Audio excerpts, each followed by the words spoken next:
I am so excited for this next conversation. This is with my friend Stacy.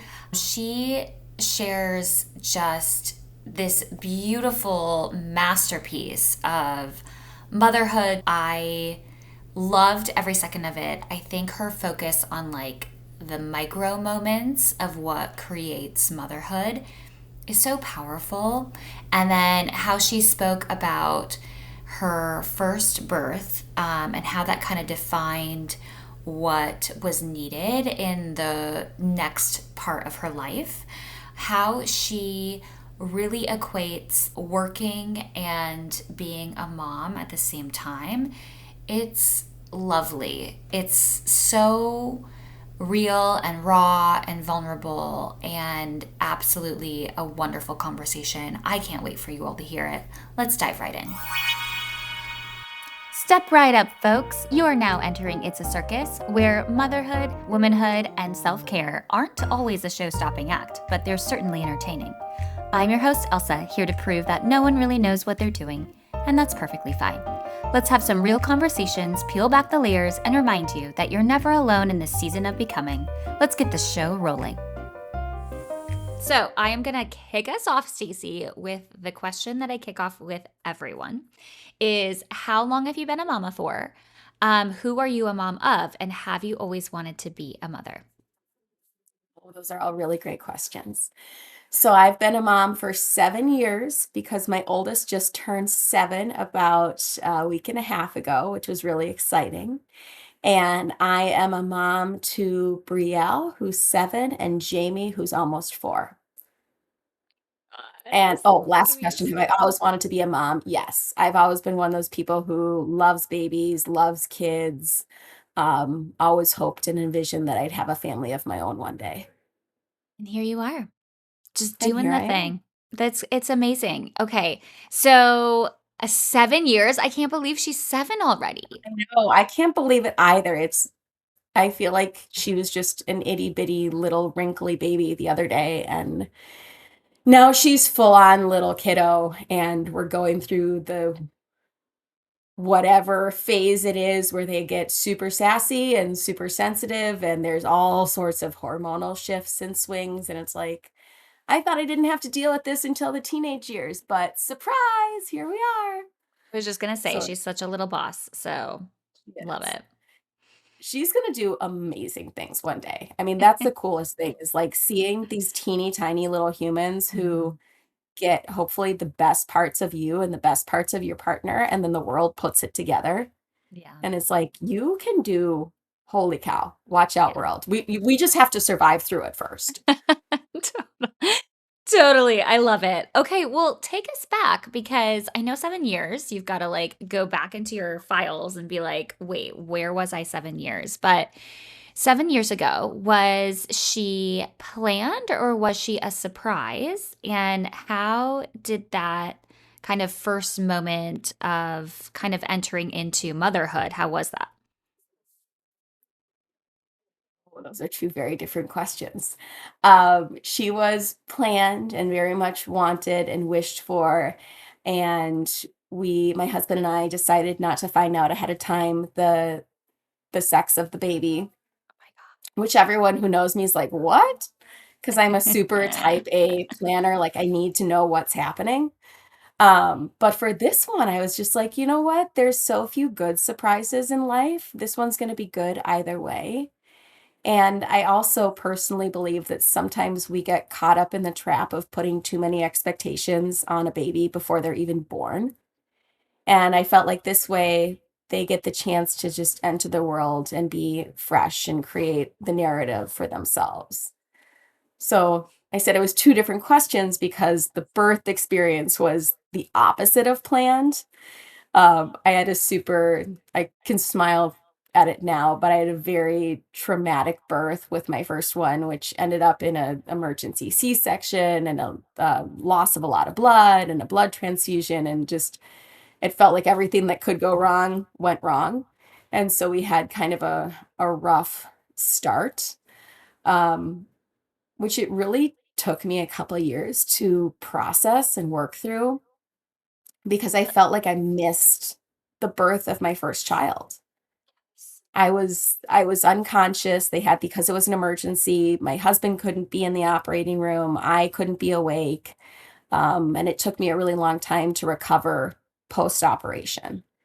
And so for me, that's something, like I said, it's taken me a while to work through and process because when I feel like when we talk about childbirth, like yes, it's painful, but it's also this really wonderful experience and you see the baby getting placed on the mom's chest and the mom cries and I felt like I didn't have any of that experience and especially because it was my first.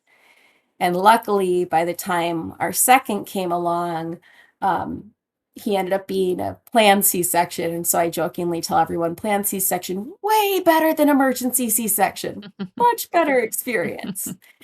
And for me, that was just it was really healing, I think is the best word for it, is it felt like it put everything back in balance from that super hard, super traumatic first time birth to a very peaceful, beautiful, present second time birth. And I think I didn't fully realize how much I had wished for that and needed that until I was lucky enough to have that experience.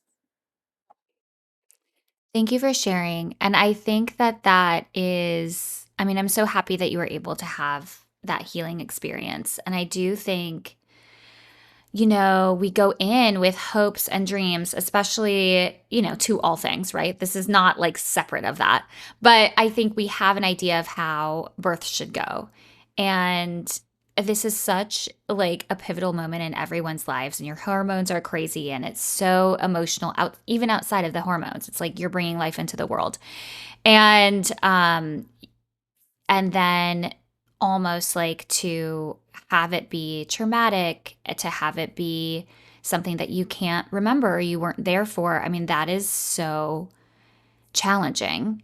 And I know that there are lots of people listening that have also experienced that. So, Stacey, can you take us like how did it all unfold and what were some of the things and tools that you had to use to like move through this piece?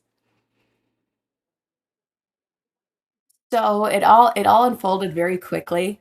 Um, I was a week overdue with my first one, and I kind of expected that because they say, most first time moms go late, and my mom went late with me, and so wasn't so worried, and went into the hospital just so they could check on the baby and make sure everything was fine, and everything was fine for her, and then all of a sudden the blood pressure monitor the alarm started going off.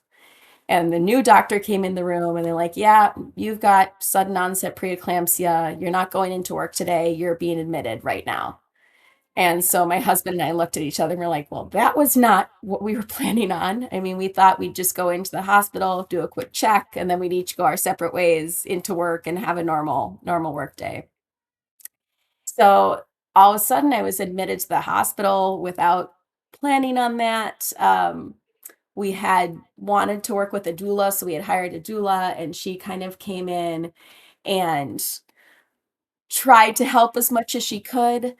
They found out that I had something, in addition to preeclampsia, I had something called HELLP syndrome, and God. which HELLP, and basically you've got higher blood pressure, your issue with your blood platelets. It's all these things going on, and they still don't know what causes it. I didn't have any of the things that would might be like the red flags. So that was really rare too. And so basically the way that I've explained it to my daughter moving forward is that my body just kind of started to shut down. And My the only gosh, way Stacey. to fix things was to get that baby out. And so we tried an induction, it didn't work, and it got more and more severe. And the doctors are like, "We need to do it now, or there's a really good chance that this is going to end up in a fatality." My And it God. was for me. I mean, she was fine the whole time. Her vitals were good. Her heartbeat was strong, but my body was just shutting down. And they had to get the baby out and they had to get the baby out quickly. And so that's what led to the emergency C-section. And then there were complications as part of that surgery. And so my husband got to meet her right away and they did skin to skin, but it was probably 3 or 4 hours before I was awake enough and capable of meeting her. And so you also asked about the tools. For me, I'm a big believer in therapy for everyone. And I had been working with a therapist at the time for a number of years, and she really helped me work through the primary feeling that I had was resentment, that I felt like I completely missed the birth of my child. And that's never what I had hoped for. It's never what I had imagined. And I felt like I had been, like that experience had been stolen from me. And it obviously wasn't anyone's fault, right? Those Yeah. things happen. Yeah. I'm so, so grateful that we were at an amazing hospital, that we have access to that healthcare, that all of the doctors and nurses were so just fantastic, and that the surgeon, I mean, he not only saved my life, he saved my uterus, which is huge. They found out during the surgery there's something called placenta accreta, which is when the placenta embeds itself in the wall of the uterus. And it's not talked about very much, but they found out during the surgery that had happened. And my amazing surgeon was able to separate the placenta from the uterus without it resulting in a hysterectomy, which is a lot of the times what has to happen. Oh my God, Stacy. I have like goosebumps as you're saying that. That is so terrifying. It was really terrifying. I remember, hugging my husband and laying on the operating room table and hearing them go through their pre-op checklist and thinking to myself, like, there's a actual real chance that I don't wake up from this. And it was a terrifying thought. Um, but my husband and I had also had conversations ahead of time because, like I said, I'm a planner, and I'm like, okay, if something happens if it's me and the baby, I want you to save my life. But if I'm stable and there's something with the baby, I want you to go with the baby. And just we never thought we'd have to use those conversations at all. And my poor husband, maybe it's a good thing that it was our first child because he didn't know what the Yeah. normal amount of time in an operating room was supposed to be. He didn't know a lot of those things that I think subsequently would have been like, hey, something might not be right. And so he was able to go, and after our daughter was born, and they were really worried she'd have to go to the NICU, but she was amazing and a fighter. And she was just like, nope, I'm good.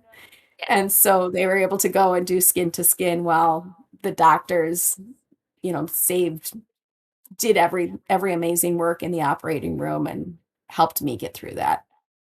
Oh my gosh. And then a blood transfusion on top of all of this? Yeah. So because the placenta accreta, I lost so much blood that they had to do a blood transfusion. And so that also made my healing really, really hard Right. because my body was trying to recover from a failed induction, an emergency C-section, a ton of blood loss, and a blood transfusion. And the normal, hey, by the way, we've got post-birth hormones and sleep deprivation and all of those things. And it was a really rough start to motherhood. Wow. Yeah. I mean, okay. So just the physical healing in general, which sounds so intense. Tell me, like, when did you get to go home? What was that process like after you were at home? And did you have help? So we were in the hospital for probably about 5 or 6 days, much longer than Wow. normal, but because they really wanted to make sure that my blood pressure was under control, my blood platelets were under control, we wouldn't end up back there. And then the day that we were finally discharged, I remember my husband drove, sitting in the back seat next to the car seat, being like, go slower, don't stop so fast. Just this itty bitty baby. And they let us go home with her. Um, and my husband and I are both very, very lucky to have wonderful, both close family and extended family. And so my sister had come into town for the birth, who I'm really close to. And so that night, everyone made dinner at our house, which was great up until it wasn't. And then my husband, God bless him, was like, yeah, Stacy needs to go to bed. She's looking really, really pale. I'm kicking you all out. But he did it in a very nice, kind way. But you know my husband, Yeah. uh he doesn't mince words when he doesn't need to. So that was and then it was just thank God for family. My sister stayed for a week and helped, which was amazing. because my husband was going to decided to take paternity leave, but later. So he went back to work after I think the first week. And then my sister was, or maybe just a couple days. My sister was there for a week. And then my sister-in-law was wonderful. My mother-in-law was wonderful. And my mom was like just an absolute lifesaver. And I just remember telling people I've never spent so much time with my mom, and I've never been so appreciative to spend so much time with my mom, because she would come over multiple times a week and just to help me out because I was still recovering from a major surgery, Yeah. and there was so much I couldn't do. And I couldn't, because of the C-section, I couldn't drive myself to doctor's appointments. I couldn't lift more than 10 pounds. And then just my own healing and recovery. So it was such a gift of time that she gave. And she would always say before the baby came, I'm not a baby person. Give them to me when they're talking, give them to me when they can interact. And I was like, well, Mom, you're pretty good with this baby. She's like, well, this is my first grandkid. That's different. Oh my gosh, Stacy. Ugh, my heart is just I had no idea and I like knew you at that time, so I can't believe that you did all of that. That's huge. Um I think what's so interesting is the like entrance of a child into life and then like our entrance into motherhood, however that is, and how wild it is, and how, even if you have the most perfect birth, it's still never what you have envisioned, because it's hard to know what you don't know. So when you think back to that time and you and the healing and becoming a mom for the first time, is there any type of advice that you would give yourself during that time? Absolutely. One of the things that I struggled with most was I felt like I lost myself Mhm. in early motherhood. And that was really hard for me. And the advice that I would give is it's okay to struggle with that and recognize that, but it's also temporary and you will find yourself again. It will come back. And what I mean by losing myself is all of a sudden it felt like Stacey Atherton, had disappeared. And I was just this teeny tiny helpless person's soul connection to the living world. Mhm. And that's okay, and that's normal, but also no one had talked to me about that idea of there's a part of you that can disappear, especially in early motherhood. And for me, that was really hard, and I had to fight to get that back, and I did, and it's never been resenting my daughter or either one of my children because they Right. were they were so wanted. They were wanted before they were born, they were wanted the day they were born, they were wanted forever and ever. And so it's not that, it was more me grappling with Yes. when my entire schedule and my body and my life and my time and everything is around this teeny tiny being, where am I as the person that I was before I became a mother? And my husband and I have had really great conversations about this over the years of when you decide to have children, is that also an explicit or implicit agreement to deprioritize yourself? And I don't think so. I think that I'm a better mom and my kids are going to be better people because they see that I love them to the moon and back. And also, I love myself and I can take time for myself and I can do things for myself and I can be fulfilled outside of them. Whoa. Um, I love that advice. I I love I it's so interesting because I feel like that's so similar to my experience too. And this idea of like losing yourself, and it's so challenging to pull that piece apart. I mean, and I feel like you already know this. This is why I started the podcast, is because I cannot be the only person that is feeling this way, in those early motherhood years. And I mean, still to this day, I think it's still something that I think about often is like, you're the children, regardless, they're freaking walking miracles, right? Us, though, we're going into motherhood. Motherhood is our own path. And I think that defining what that gets to be for us can be so hard and complex. And it sounds like that's like kind of what you're speaking to is like, how do we do this thing in front of us that only we can do? And I think the world tells us a certain way. Our culture, our family tells us a certain way. And sometimes it's like, can we get there? Can we do that?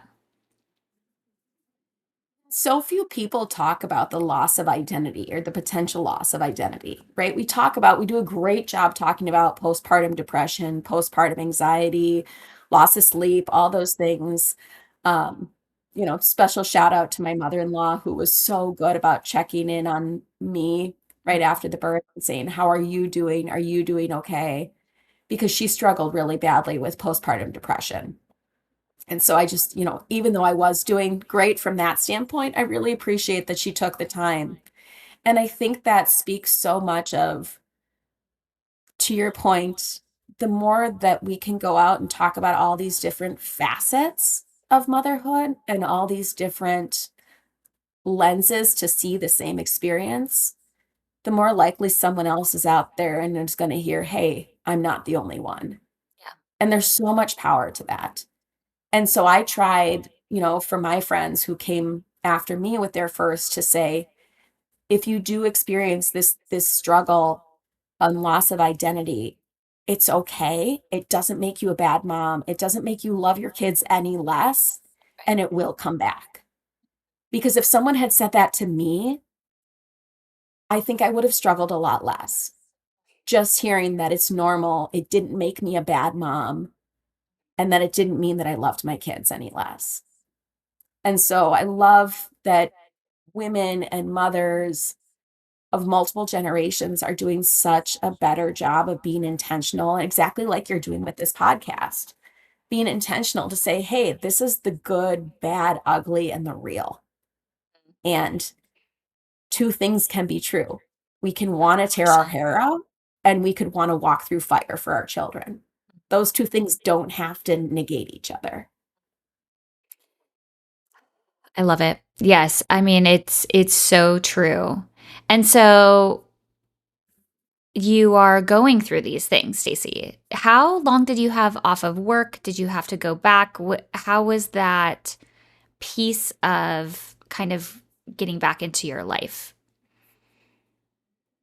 So I had 12 weeks off of work, and then my husband was luckily able to take 6 weeks off of his. And going back to work was really hard. It was really, really hard. And I wanted to go back to work. I love my job, and that's huge. But it was so hard because I felt like at 12 weeks is just when they start to get fun. I give my husband a hard time and be like, I have her when she's a teeny tiny flesh potato and she doesn't do anything. You get her when she's starting to actually interact and smile and reach, and like, that's just not fair. I had the in the trenches, this ish is hard, and you get the like, let's go on a field trip. Totally. But I will say, and I was talking to someone about this the other day, the fact that more fathers are wanting to take parental leave, able to take parental leave, is so huge. And my husband almost didn't take it, which was crazy to me. And I couldn't convince him.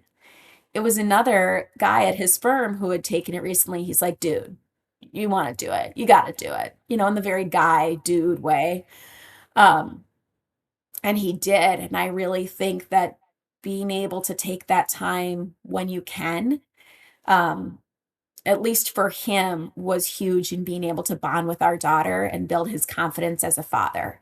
Because there's some guys, like my brother-in-law, for example, my sister's husband. He is that father who, like, from day one was invested, all in, connected, wanted to feel every kick. That's not my husband. My husband is much more that kind of guy who, like, I'll believe it when I see it.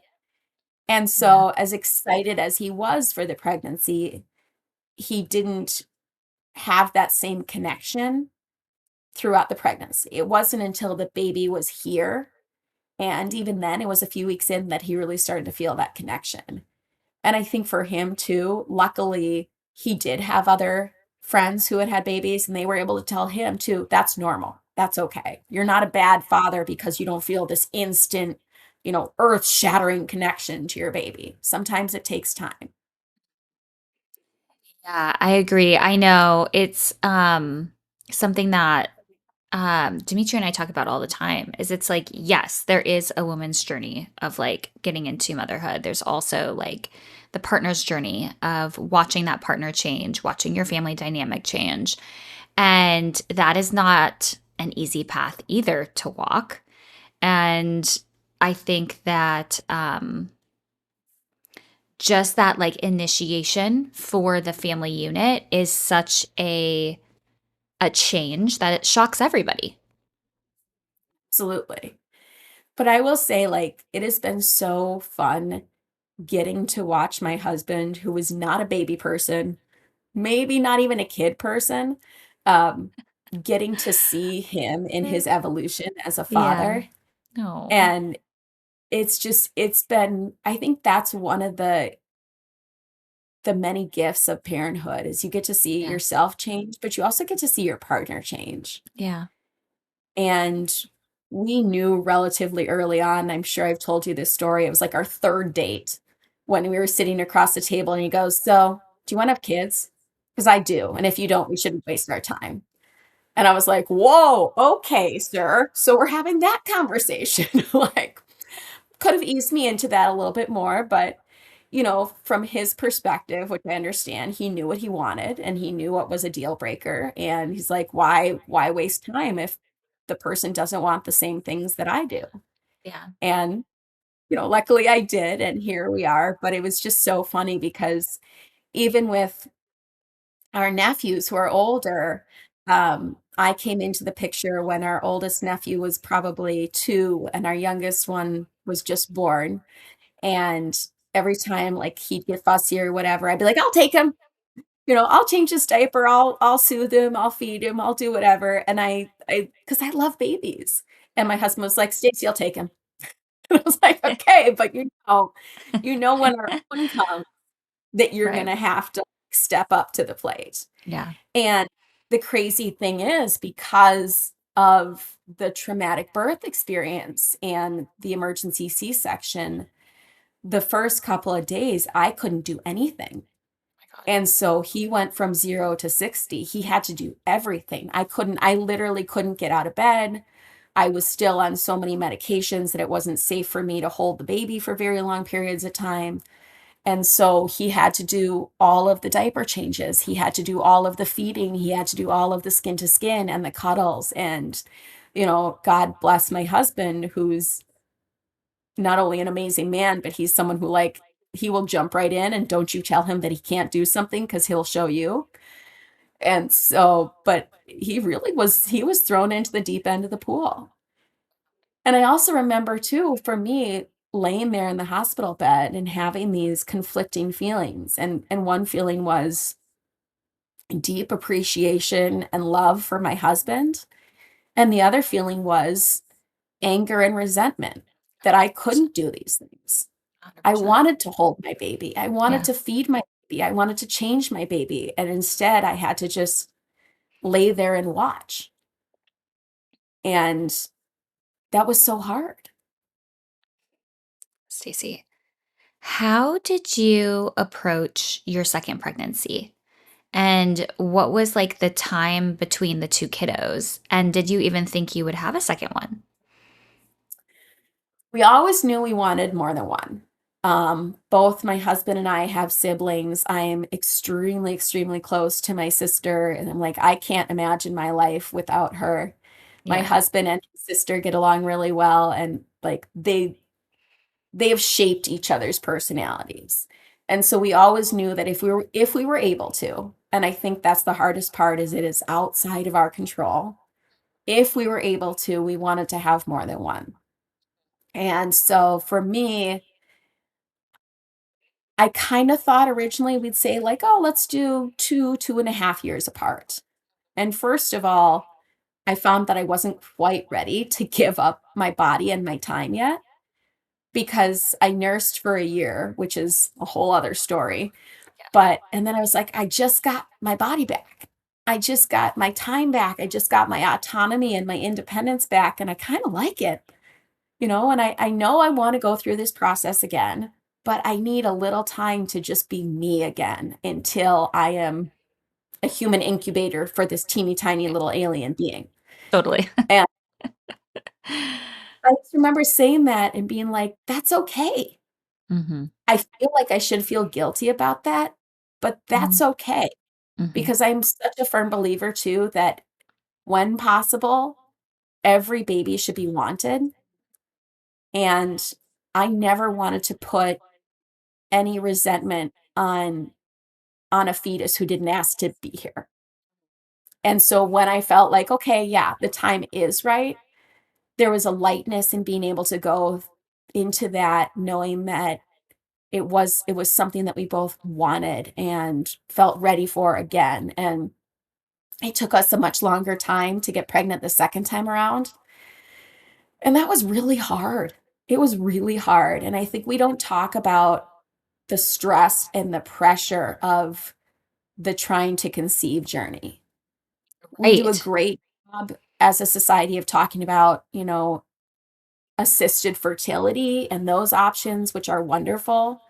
But just talking about the stress and pressure of living your life in increments and the stress and pressure of, tracking the calendar and the ovulation tests and all those things is and then trying to go about the rest of your life as if nothing else is going on, Oh my god. Oh my god. right? I know. And it's just so hard because it adds this additional layer of, I think, self-induced pressure, when the Mhm. reality is we can't control it. Mhm. And I think that's often the hardest thing too, is there's so much, especially these days in life with technology that we can control and instant gratification. And then it goes back to the trying to conceive journey. That's not instant. We can't control it. We can't predict it. And having to sit with that unknown and discomfort and lack of control. I wish we talked about that more.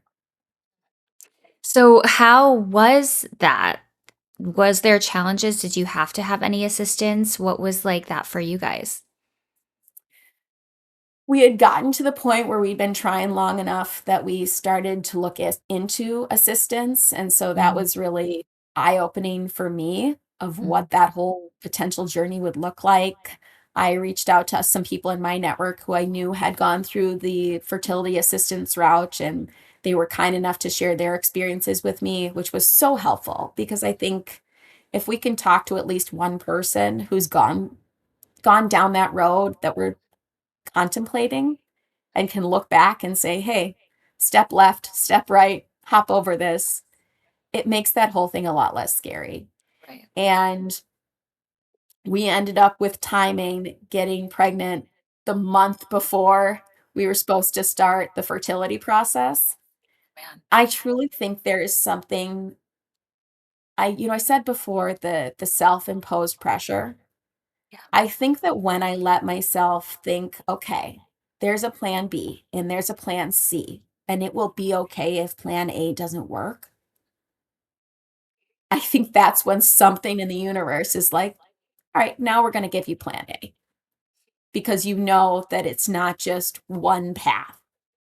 And my husband and I had great conversations about, okay, we want to keep building our family. We'll try to conceive naturally. If that doesn't work, we'll try IVF. If that doesn't work, we'll explore surrogacy. And if that doesn't work, we'll explore adoption. There are multiple paths to building a family, and it's okay if path A doesn't happen. And for me, just accepting that in my mind and in my heart, and I think was in my body too. It Yeah. sounds really woo-woo, but Mhm. our minds and our bodies are connected, and I truly Exactly. believe that when I stop putting so much pressure on myself, something just unlocked. That's And incredible. to be clear, because I know that your listeners are gonna have a broad range of experience, that's not to say that people don't have very, very real fertility struggles, and that's not to say that we control and don't control them, because I don't believe that either. Mhm. Um, again, it's those both things can be true. Well said, Stacy. Yeah, I mean, totally. And I think the overwhelming of the want, you once you have decided or you want to have that baby, it's kind of like nothing will stand in your way. It like you don't want anything to see. It's like the primal like no, this is like happening is such a real feeling. And because we live in this day and age, we have the knowledge to know like what it can take to get there. And then if we can't do that naturally, what it takes to do it medically as well, I think is amazing to have those choices, but also can cause a lot of pressure, can cause a lot of additional stress going into that path. So, And it's so funny too, because as soon as we started trying to get pregnant again, I saw pregnant women everywhere. right. It Yeah. was just I know. like I hear you. it's like when you buy a new car and you start seeing them Yeah. everywhere. It was just like, "Oh, there she's pregnant, and she's pregnant, and she's pregnant." I know. Um, but I think it's also, talking about both the technology that we have, but also the conversations people are more willing to have. I think there's a generational shift, Mm, um, of why you can't ask someone if they're pregnant. It used to be, well, don't ask them if they're pregnant because maybe just, they're dealing with a thyroid issue or they're having trouble losing weight or whatever it is. Whereas now, I'll talk to my dad and he'll be like, well, is so and so pregnant yet? And I'll be like, I don't know. And you can't ask them. So, well, why can't I ask them? I said, because you don't know what their journey is. You don't know what they're dealing with behind the curtain. First of all, maybe they don't want to have kids, which is totally legit, and you'd put them in an uncomfortable situation. Second of all, maybe they've been trying and trying and they can't conceive, and that's a really sensitive topic. Or third, maybe they had a miscarriage and they didn't want to share that with everyone. You don't know what someone's personal journey is. right. Right. The only time I will ask someone when they're due, if they haven't explicitly shared with me that they're pregnant, is if I see a woman putting her hand on the baby bump. Yeah. Because you never just rest your hand gently on your belly unless there's something growing in there, Yeah. right? Exactly. Never. There has not ever been a situation in time when someone will just casually cradle their round belly, like, and not know that they're doing it unless there is a teeny tiny human in there. Oh my God. Hilarious. Agreed. And that's so funny. So, okay. So, Stacy, okay, you find out that you're preggy with number two, Jamie, who Yep. is such a little angel man. Um, how, I mean, were you considered high risk? What was even like your mental state? Like, were you excited? Were you worried? What was like, how did you prep for like the second time around?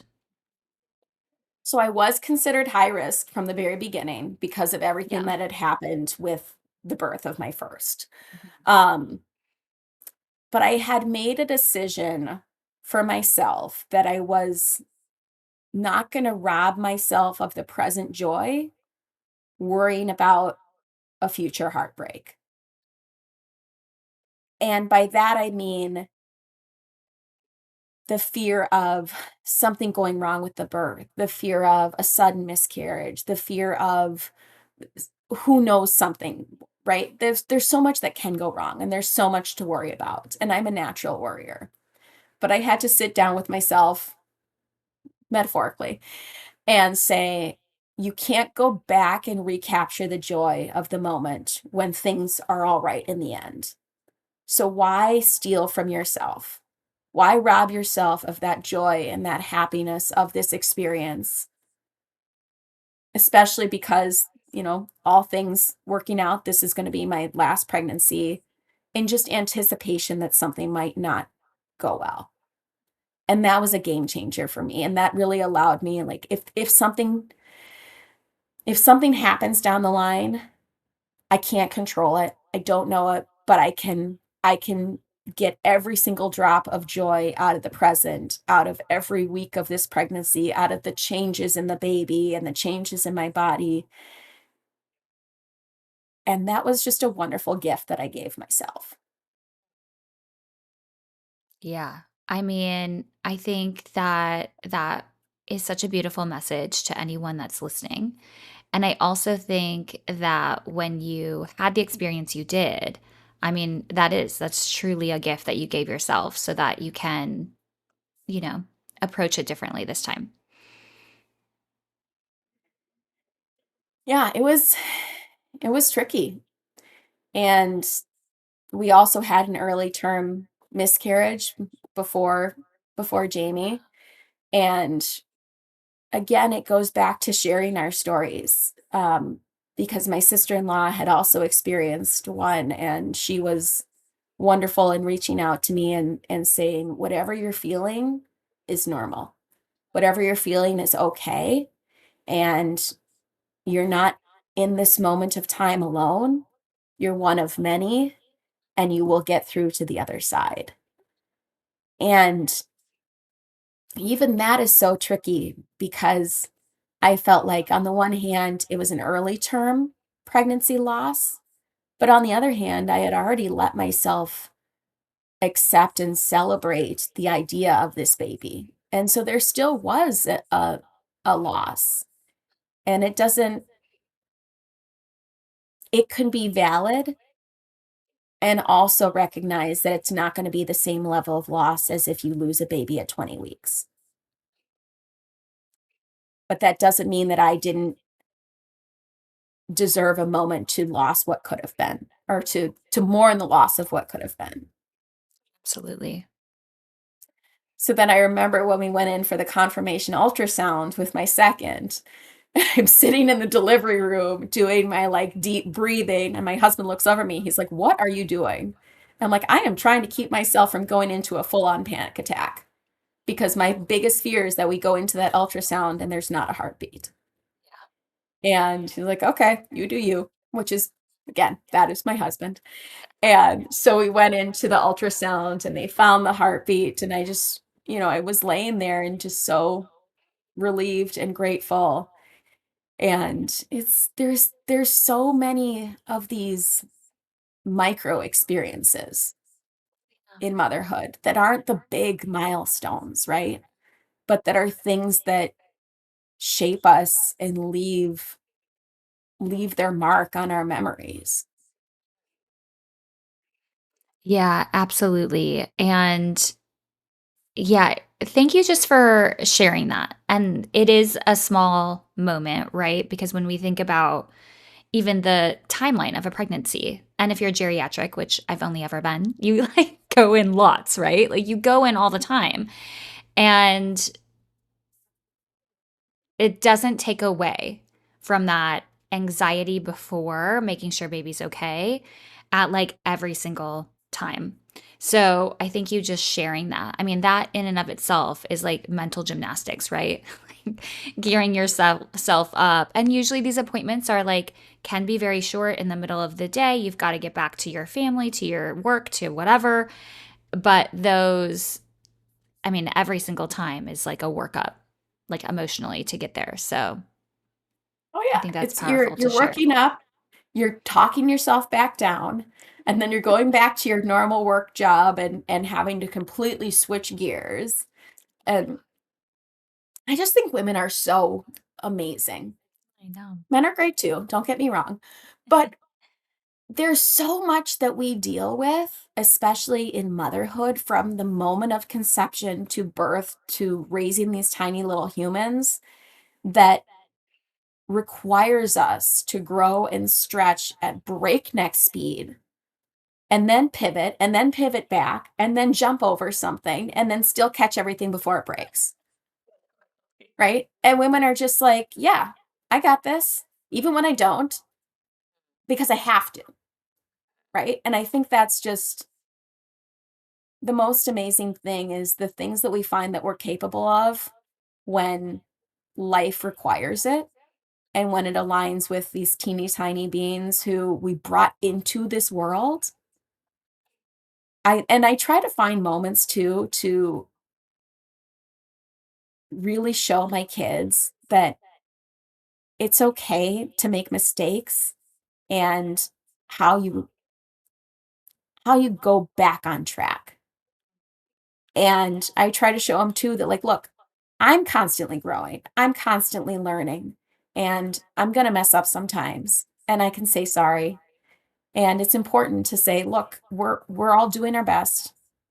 We are moving on a trajectory that requires us to keep growing and stretching, and it doesn't end when you become an adult.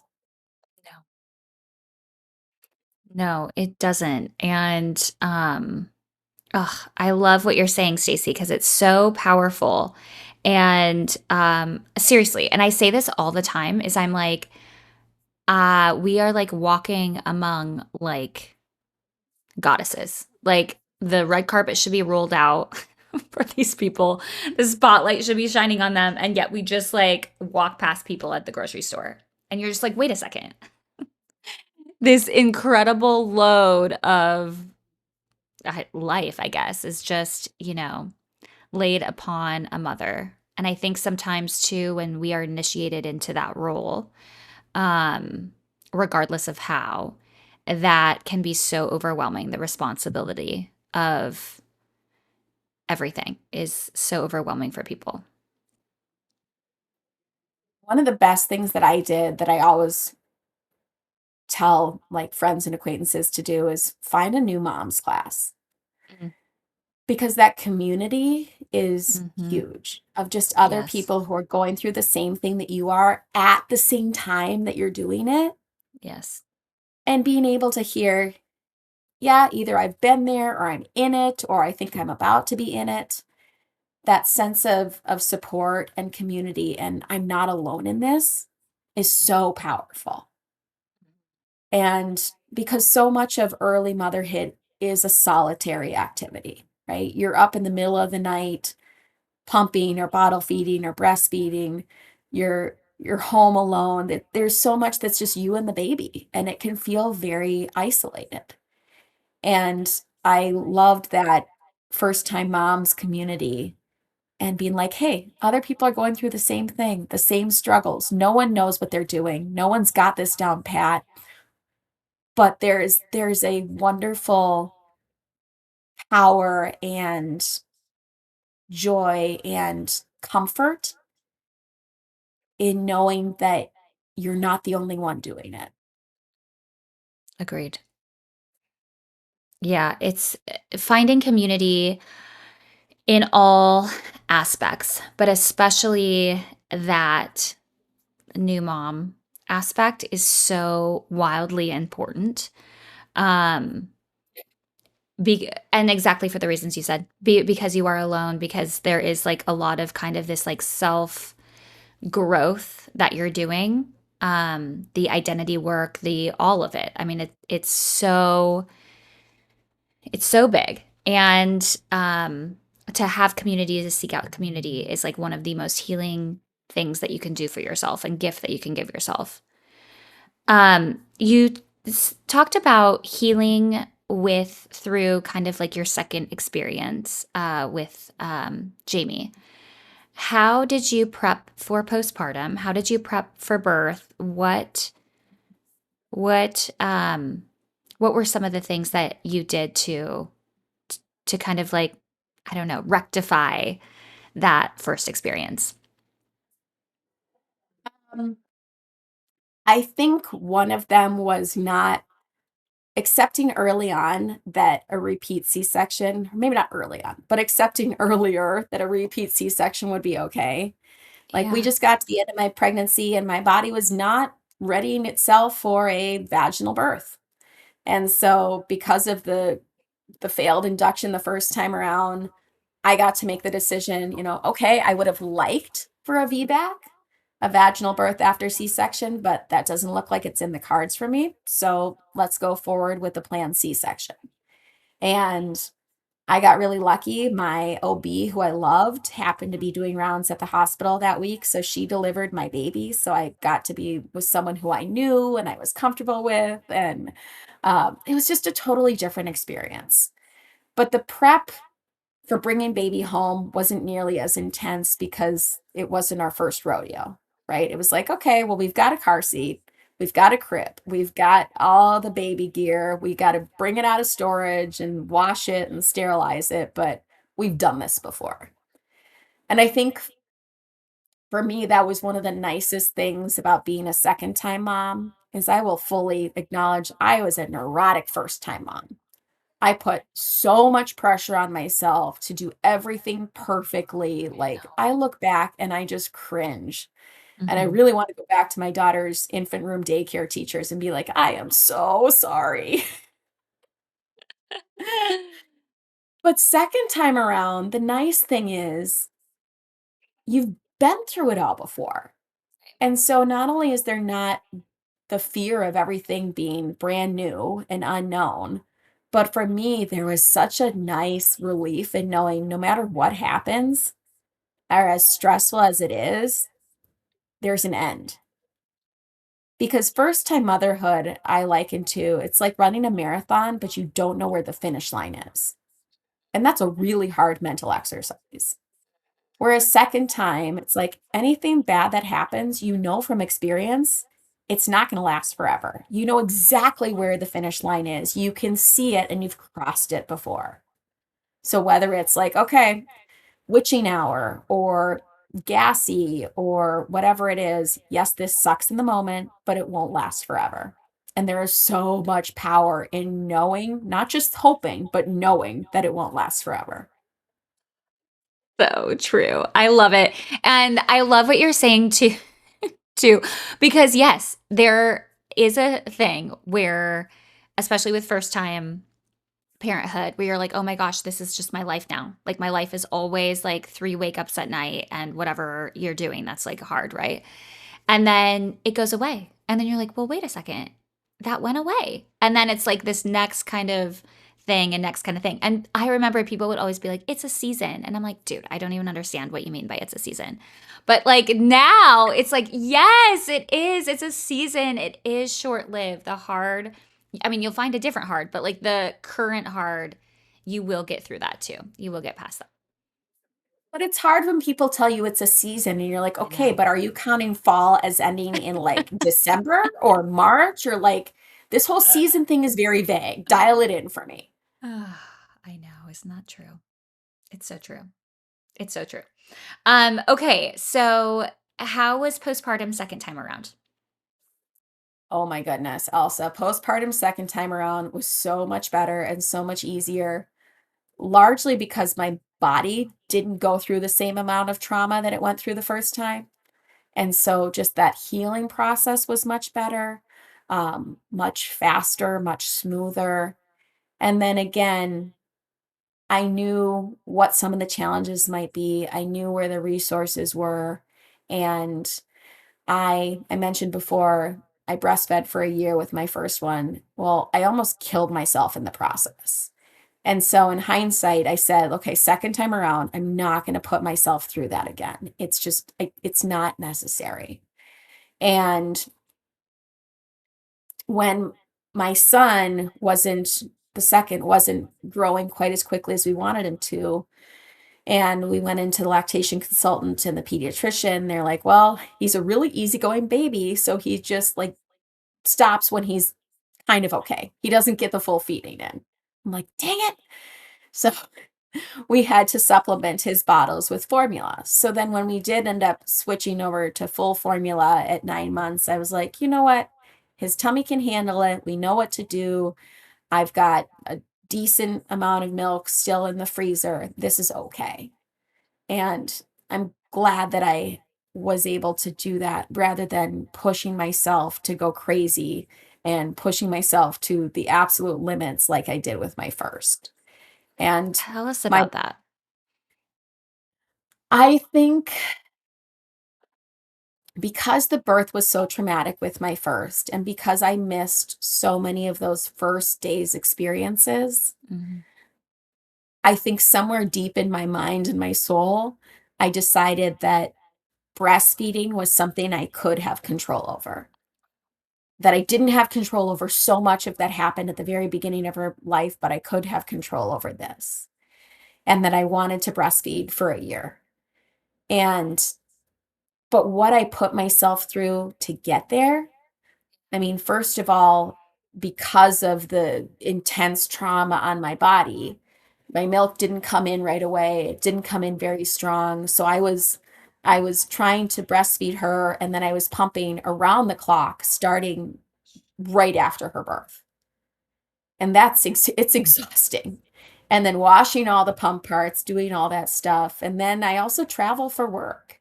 And so it's not easy, but I would say easier to breastfeed for a year if you're going to be constantly with your baby. It's Right. a lot harder when you're trying to do it asynchronously. Yeah, of And course. so I'd be going to work, in my office here and doing the whole pumping thing and bring it home, be like, oh my God, did I pump enough to cover what she's going to eat at daycare? And then I'd be traveling for work, either by car or by plane, and doing the mental gymnastics of, do I have enough breast milk bags? Do I have enough wipes? Do I have a cooler? Do I have a way of getting it home that is still going to stay safe? And it's like it's a whole other. So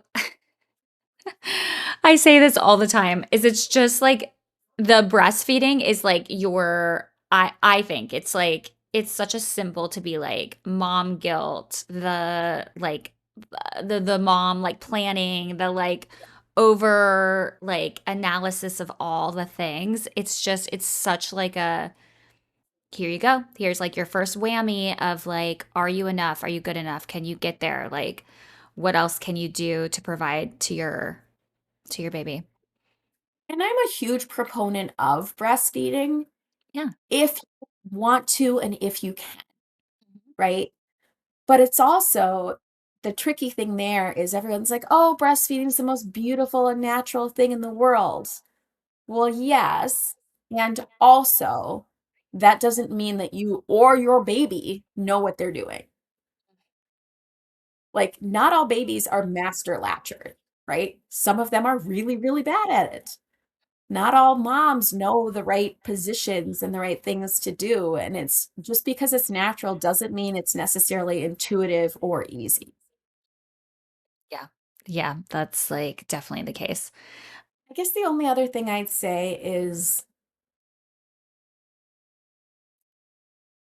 I'm really proud of myself for learning how to accept help Tell us more. a- and being able to raise my hand and say, I need help Mm. because I'm a very independent person. I don't like admitting weakness, I don't like accepting help, but first of all, pregnancy forced me to do it because, like, oh, all of a sudden I can't lift this suitcase over my head because that's not safe.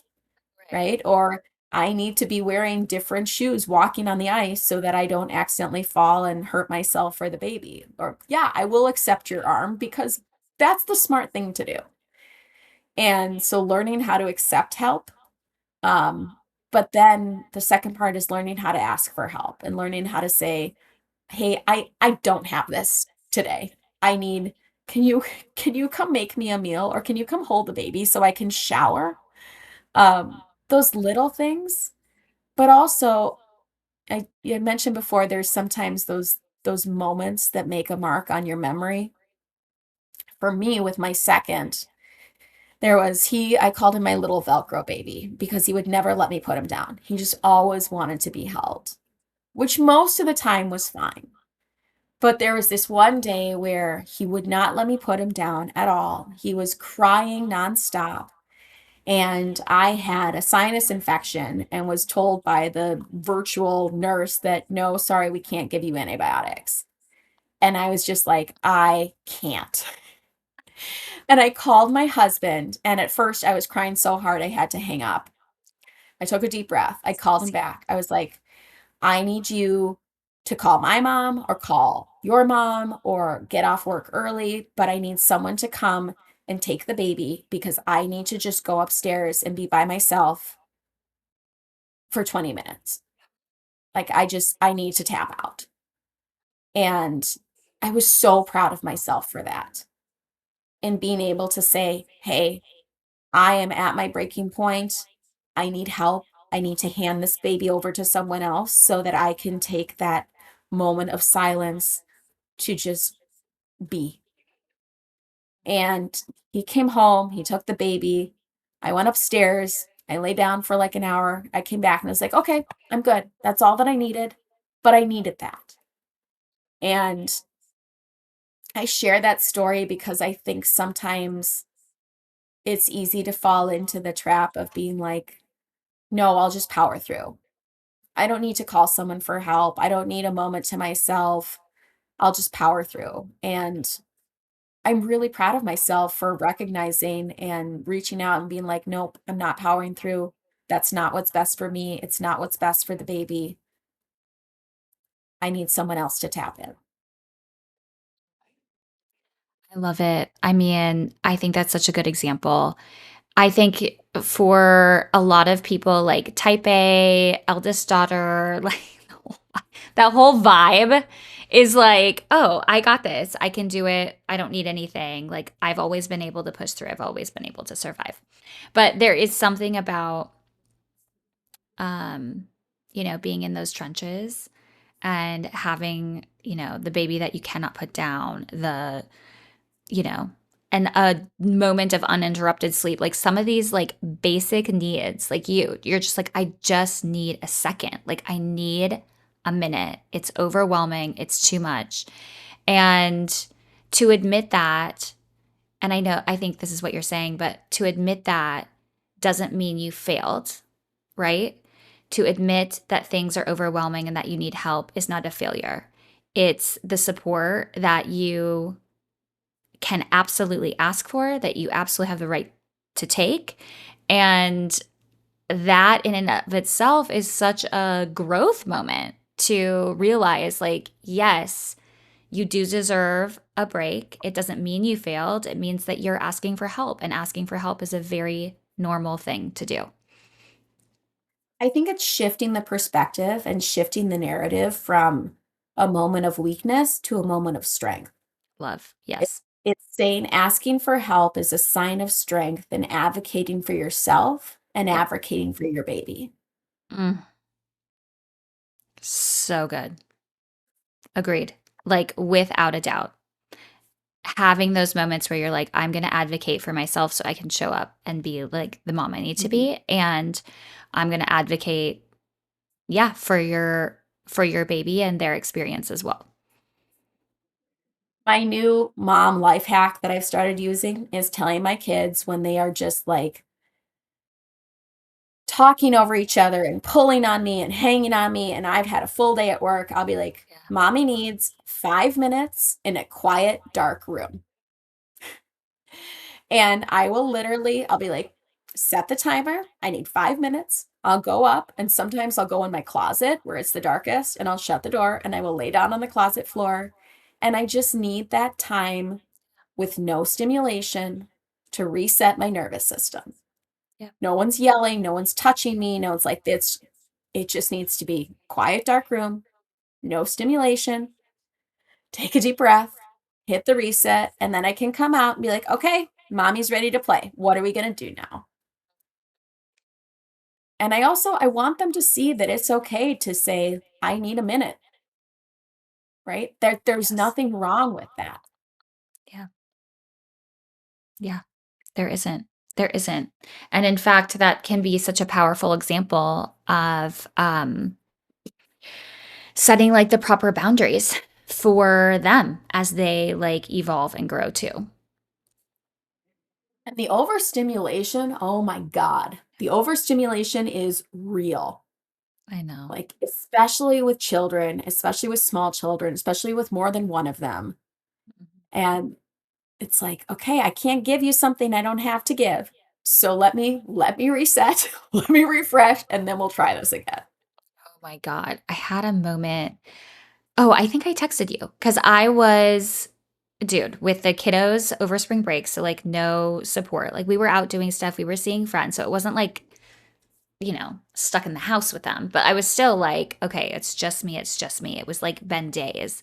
And then we had family come into town. And then Dimitri finally came back. And I was like, okay, okay, everything is fine. Like, it was a tough moment. And then all of a sudden, I am sitting like outside the pool. Kids are screaming, playing in the pool. Amazing. Perfect. Everybody's fine. And then like it just got louder and louder. And I was like, oh my, like I was literally like my whole body was having this like experience that I didn't recognize because I didn't have anyone hanging on me. But it was like, Yeah. wow, I had been living in like survival, like nervous system moment. And like I walked inside the house and shut the door. And I was like, oh my God, I like just needed a second to not be around 1,000 overstimulating things. And it A was just fun like, and it was just that, but it was so crazy because I was like, oh my gosh, I didn't even realize I was that like amped up. And again, it's just like, not putting yourself and your needs first so that you can help and support or that you can be a better version of yourself. It's like getting to the gas on empty and then just hoping that you can make it to the gas station, which is like never a good idea. No, it's not. I'm telling you, Elsa, 5 minutes in a quiet, dark room can do wonders. I'm here for it. Hot take. Hot take from Stacy. Let's go. It Um, sounds funky, but it's like when we are overstimulated, when there is someone touching you, yes. talking to you, Yeah. like waving at you, there's so much stimulation and it's just too much. And it's like, Mhm. okay, what do I need to take the temperature down, to take my nervous system down so that I can actually show up the way that I want to show up and not this frazzled, overstimulated mess. 1,000,000%. Um, ugh, beautiful. I mean, so true, so needed. I know everyone's gonna really resonate with that. I have a question though around work and home life and how you are balancing it all. Um, and kind of the dynamics of your family right now. Balancing it all would be imperfectly, but to the best of our abilities. Right. I think that we've done a better job of talking about how things are not going to be perfectly balanced and things are not going to look perfect every day and every week. And I don't mind that. I I love my job and I love my kids. And my job sometimes takes me away from my kids when I have to travel and be on the road. But my job also lets me have flexibility so that when I know there's important things coming up, I can work around it. And, for example, my daughter just turned 7 and we're going into her first grade class to celebrate and read a book for her birthday. And emailing back and forth with the teacher, I'm like, well, can you do this date? And she's like, nope, we can't because of field trip. I'm like, okay, well, my work schedule, I can't do any of these, but we can do this one. So it's not right on her birthday, but the part that she will remember is that both her mom and her dad will be there, that will be there to celebrate her, that it's all about her. And I'd rather have it be, a few days late than, well, okay, yeah, my husband can still go, but I don't get to be there. Right, So right. for me, it's really about what are the priorities, making sure I work around them whenever I can. And then if I can't, just communicating to the kids. There was something that I missed this year because I didn't put it in my work calendar, which was my fault. And so I scheduled over a kid thing. Mm-hmm. And, she was a little disappointed, but her dad was still there. They had some, I think grandparents came to it. And it's like, you know Mm-hmm. what? It's not the end of the world. Also giving myself a little bit of grace and forgiveness. I'm like, I'm not missing the concerts. I'm not missing the birthday. Like, yeah, this is a bummer, but she and I will both get past it and it will be okay. Yeah. And I learned for next year, I'm going to put that event in my work calendar so that I don't block over it. I think there's so much to be said for doing our best, but also giving ourselves grace Mm. and letting our kids see the reality of our lives. I tell my kids ahead of time when I'm going out of town for work. I try to FaceTime them every night if I can and they can. And they know that I always come back. And they also know that I am at every big event of theirs, that I will be there front row, center. They know that I am invested in their lives. They know how important they are to me. They know that I will love them no matter what. And they know that I love what I do. And I think that really matters too, both for our daughter and our son to see, hey, you can be a mom and also have a career and love what you do and believe in what you do and be fulfilled by it and have that add to your life and not just take you away from being a mom. Mm. I love it. I think that is so powerful. And yeah, I love it. I think that's so powerful. And I think it's, everybody is going to navigate and do their life differently, right?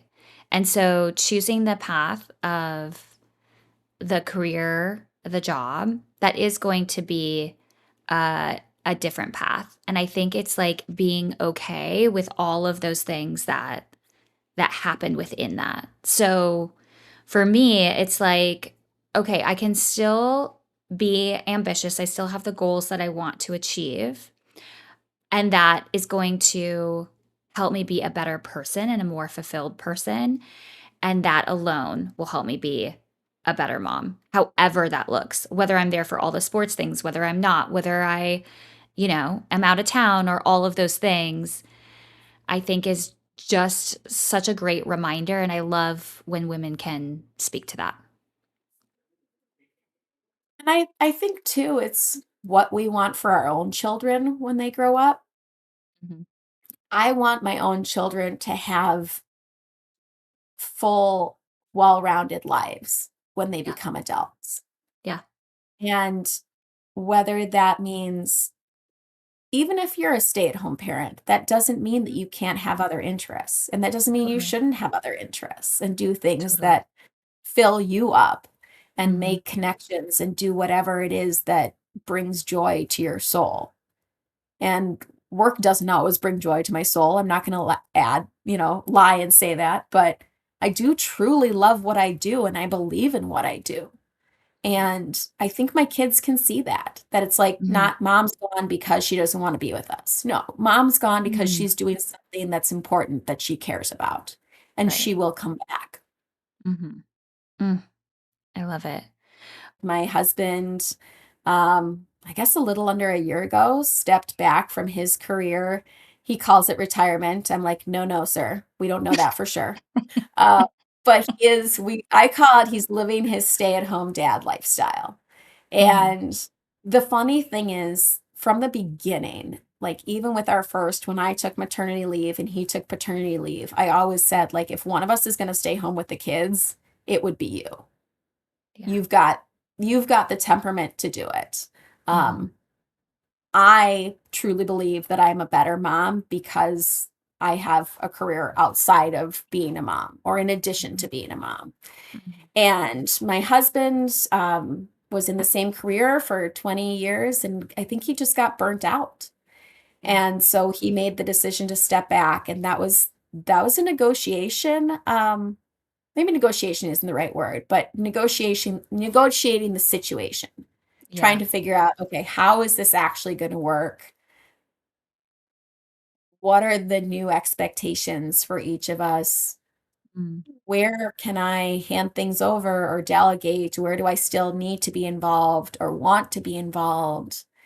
And we're almost a year in, we still haven't gotten to perfect, and that's okay, right? Like, I think to a certain extent, it will always be small iterations towards working towards what works absolutely best for our family. Hmm. But it is really nice, especially of like the non-school days or the early pickups or stuff like that, where I'm like, I can't do it. I've got my day is booked. I can't help out. Or, you know, I've got a meeting at that time or whatever it is. He's on it, which is really great. And I don't know if it will be a forever thing. I don't know if he knows if it's a forever thing. But going back to seasons for at least, I don't know if it's a full season or a quarter of a season or whatever it will be. Um, we're navigating through that, and he loves it. The kids really enjoy it. It is nice to be able to take some of those things off my plate, and we're very lucky that that's an option for us, at least for now. Um, I think when you get to a certain point in your career and you've got two busy professionals, it's really hard to do everything without calling in help. And so either someone takes a step back, which in this case, the timing worked out, and that's what my husband wanted to do, or sometimes you bring in an additional set of hands, Right. a part-time nanny or whatever that is. And it's okay to say, yeah, we get help, Hmm. because I'm a big believer in prioritizing the things that we're uniquely capable of doing and prioritizing the things that are most important. And if that looks like, you know, I want to spend time with my kids, parenting my kids, mothering my kids, seeing them and spending time with the amazing little humans that they are. And so I will outsource, meals or laundry or yard work or whatever that is.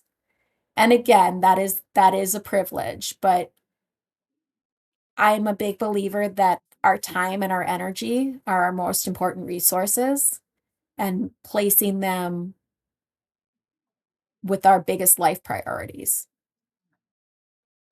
Love it. I love it. Um, Beautiful. I think motherhood is an amazing journey and an opportunity for growth and self-discovery. And as I think back on it, it's been so fun watching my kiddos grow and evolve, but also thinking how I've grown and evolved right alongside Yes. them.